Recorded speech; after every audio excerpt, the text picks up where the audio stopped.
Salut à toi, bienvenue dans cette nouvelle vidéo. Aujourd'hui, nous allons voir comment construire son pays sans être président de la République. C'est vrai, le thème peut paraître un peu bizarre, d'accord?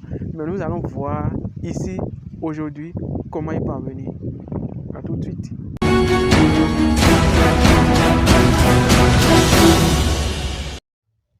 Comme je l'ai dit à l'entame de cette vidéo, nous allons voir comment construire son pays sans être président de la République. Vous savez, l'État aujourd'hui n'est plus comme dans l'ancien temps, la propriété de quelques privilégiés, les rois, les nobles qui prenaient tout le reste de la population comme de simples sujets, voire même des esclaves, non. L'État aujourd'hui, c'est comme une entreprise dans laquelle vous êtes. Vous aussi qui êtes en train de regarder cette vidéo, vous êtes aussi un actionnaire et votre voix compte, d'accord? Vous avez une part de responsabilité dans le succès et l'échec de votre pays. Alors, comment est-ce que vous pouvez construire votre pays sans être le président de la République? Je reviens là-dessus. Nous allons le voir dans comment l'État arrive à collecter des taxes et des impôts au niveau aussi bien de la chaîne de production qu'au niveau de la chaîne de distribution. Pour cela, nous allons prendre l'exemple d'un Nigérien, d'accord, qui se rend au supermarché, par exemple, pour pouvoir acheter sa bouteille de lait, d'accord. Et ce que je veux dire aujourd'hui est valable, que vous soyez en France, aux États-Unis, au Japon, en Chine, au Brésil, au Kenya, au Ghana, au Cameroun, n'importe où sur terre, parce que ce qu'on veut dire est que si vous êtes dans un pays donné et que vous n'achetez pas des produits qui sont fabriqués par des entreprises qui sont dans ce pays, par l'État de ce pays, si ce pays arrivait à tomber un jour, alors vous allez tomber directement ou indirectement, d'accord? Il est de votre responsabilité d'acheter des produits locaux qui sont produits fabriqués dans le pays dans lequel vous résidez. Pour illustrer mes propos, nous allons prendre l'exemple d'un Nigérien, d'accord? Le Niger produit localement du lait, d'accord? Il y a déjà une industrie qui se développe en matière de production, de fabrication de lait localement, d'accord? Nous prenons par exemple l'exemple d'un Nigérien qui se rend au supermarché pour pouvoir prendre sa bouteille de lait. Il a le choix entre le lait produit localement et le lait produit à l'étranger. Mais nous allons voir dans cette vidéo comment le simple fait d'acheter du lait produit localement peut déjà contribuer à ce qu'il contribue au développement de son pays, le Niger. Supposons qu'il achète une bouteille de lait qui est fabriquée localement. Alors, cette bouteille de lait, pour pouvoir le conserver dans le supermarché, il a fallu forcément de l'électricité, d'accord, qui est taxée indirectement par l'État à hauteur de 18%, 20%, ça dépend de chaque pays. Il a fallu que chaque année, le propriétaire de ce supermarché-là paye des impôts à l'État, d'accord? Donc, les impôts qui sont payés à l'État pour le local dans lequel on met le lait et l'électricité qui a servi à conserver ce lait pendant des mois ou même des années pour que le Nigérien puisse acheter ça, d'accord? Tout cela est taxé et en tout cas, le coût de tout cela est répercuté sur le prix du lait chez le consommateur final, d'accord? Donc, quand ce Nigérien se rend en fait au supermarché pour acheter sa bouteille de lait, il achète la bouteille de lait mais paye indirectement des taxes et des impôts à l'État à travers le lait qu'il a acheté, d'accord? Et il le paye d'abord au niveau du supermarché et le supermarché et l'État prélève maintenant ce qui est payé par ce consommateur au niveau du supermarché indirectement à travers les taxes et les impôts. Maintenant, nous allons remonter un peu au niveau de la chaîne. Ce supermarché également est, disons qu'il se rend au niveau des grossistes également, d'accord, pour pouvoir s'approvisionner.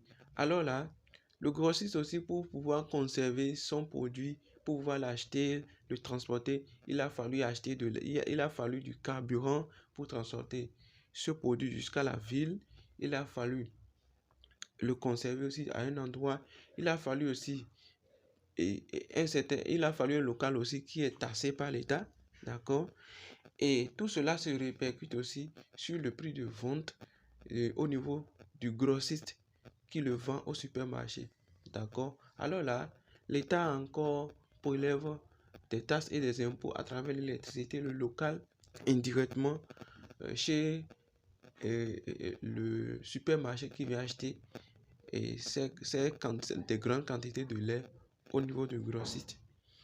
Donc, ce que nous sommes en train de voir maintenant, c'est la taxation en fait de la chaîne de distribution qui va du consommateur au niveau du grossiste. D'accord?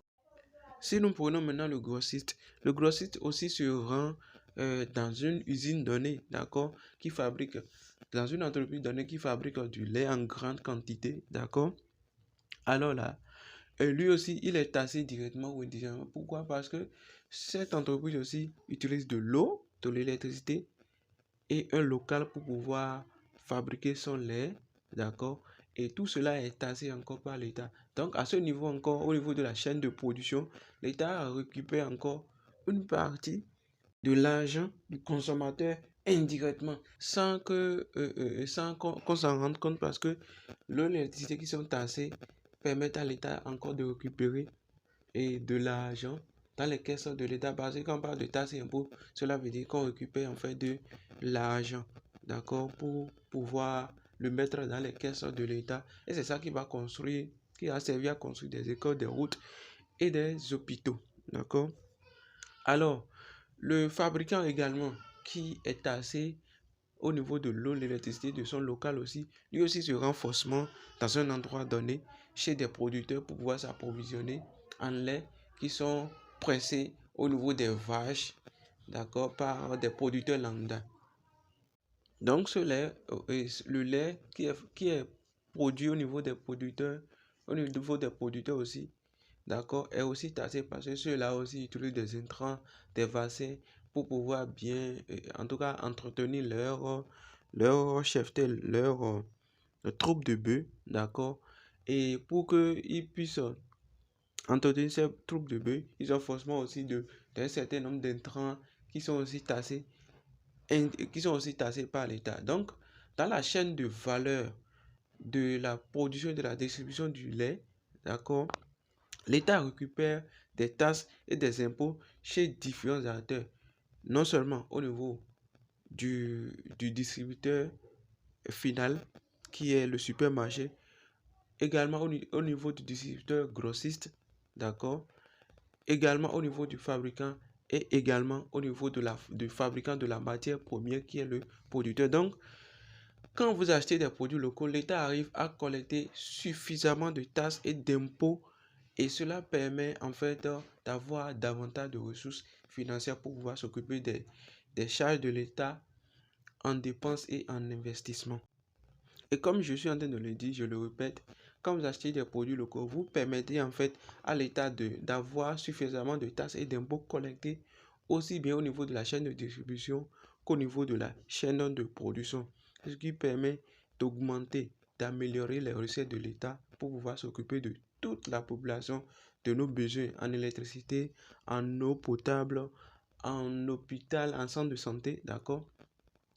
Et aussi en connexion Internet, vous êtes en train de regarder cette vidéo, mais pour avoir une bonne connexion Internet, il a fallu qu'on investisse dans des fibres optiques, dans des chaînes de réseau, etc. pour que vous puissiez avoir une bonne bande passante, une connexion avec un taux de latence nettement meilleur, bien amélioré pour que vous puissiez avoir un Internet de qualité. Alors tout cela provient de l'argent qui est collecté de vos achats.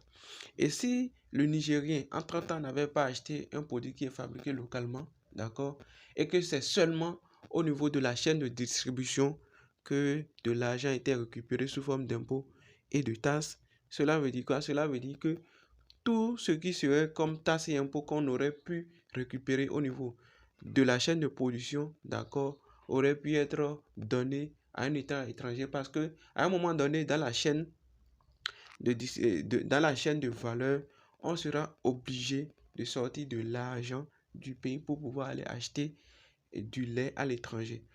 Le simple fait d'acheter des produits locaux permet en fait à l'État de récupérer le maximum possible de taxes et impôts pour pouvoir s'occuper de toute la population, y compris vous qui êtes en train de regarder cette vidéo. Et le fait d'acheter des produits locaux, ça a trois avantages. Le premier avantage qui est déjà évident, je l'ai déjà dit longuement dans cette vidéo, c'est l'amélioration des recettes de l'État. D'accord? Et cela va permettre d'avoir plus de ressources pour pouvoir s'occuper des charges de l'État en dépenses et en investissement. Ça fait le premier avantage. Le deuxième avantage, c'est que quand vous achetez des produits locaux et qu'il y a autant de personnes qui le font comme vous, cela permet en fait de stimuler l'activité économique, de développer les entreprises. Et quand on dit développement d'entreprise, cela veut dire que forcément, ils ont besoin de personnel. Chaque entreprise a besoin d'un personnel donné. D'accord? Et quand il y a davantage d'entreprises qui se développent, forcément, il y aura davantage d'entreprises qui recrutent du personnel. Et quand on recrute du personnel, cela veut dire qu'on diminue directement le taux de chômage au pays. Donc, le simple fait d'acheter des produits locaux peut déjà contribuer à diminuer le taux de chômage parce que chaque acteur de la chaîne de valeur du produit que vous voulez consommer, par exemple, a besoin de la main-d'œuvre pour pouvoir vaquer pour pouvoir s'occuper convenablement, pour pouvoir produire en quelque sorte ces produits et services. Le troisième avantage maintenant, ça concerne également l'État. Et le troisième avantage maintenant, c'est que quand vous achetez des produits locaux, cela permet d'améliorer la balance commerciale qui n'est plus déficitaire. D'accord?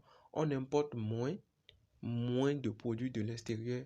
Et l'avantage, c'est que en ce temps, si ce dont tous les pays rêvent, c'est d'avoir une balance commerciale excédentaire, c'est-à-dire d'exporter plus de produits à l'extérieur pour faire entrer davantage de devises. Donc, le simple fait d'acheter des produits qui sont fabriqués localement vous permet déjà de construire votre pays sans être président de la République. C'est une attitude citoyenne qu'il faut commencer à avoir. Et pour pouvoir avoir cette attitude, vous n'avez pas besoin de vous poser mille et une questions. Vous avez juste besoin de vous asseoir de temps en temps pour dire, ok, ce produit que je vais acheter, est-ce qu'il existe localement? D'accord? Et si cela existe localement, qui est fabriqué localement, vous pouvez décider maintenant d'acheter le produit qui est fabriqué localement. Parfois, bon, le prix est un peu beaucoup plus important, mais quand c'est une attitude citoyenne qui va vous permettre de donner plus d'autonomie au pays dans lequel vous résidez, je crois que c'est normal de faire un peu d'effort financièrement pour pouvoir donner les moyens à votre État de s'occuper de vous et de toute la population. Donc voilà globalement comment vous pouvez construire votre pays sans être président de la République. Nous sommes arrivés à la fin de cette vidéo. Je vous invite à vous abonner et à activer la cloche de notification pour pouvoir recevoir davantage de vidéos. Ça permettra aussi à la chaîne de décoller et m'encourager à produire davantage de vidéos. Merci beaucoup et ciao.